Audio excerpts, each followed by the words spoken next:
Probably not news to most people, but PSA screening has been pretty well established at this point to reduce mortality from prostate cancer, which is what you would expect, but very difficult to show a change in all-cause mortality.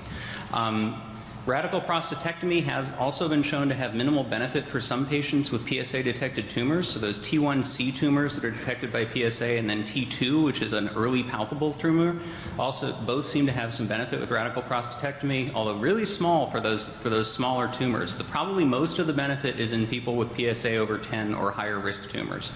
So keep that in mind when you're counseling patients. ACP just issued a recommendation on prostate cancer screening, which I think is very reasonable, and it basically says you need to counsel men ages 50 to 69, but only screen people who really want it. So don't push people into screening. Don't screen by default. And tell them the risks and the benefits. Tell them what could potentially happen if it's positive, and then if they still want to go for it, think about it.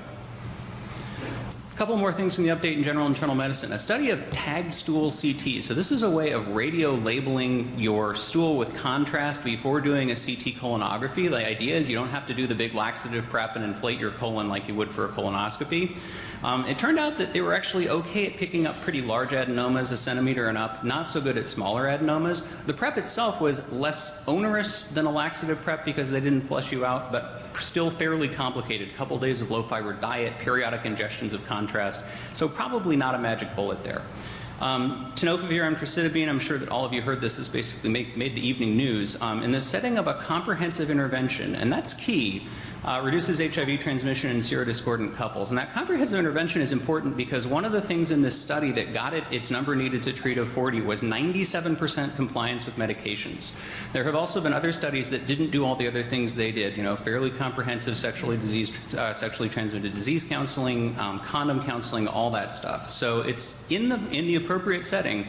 Treating people with HIV for prophylaxis probably does make sense, but you've got to have good compliance.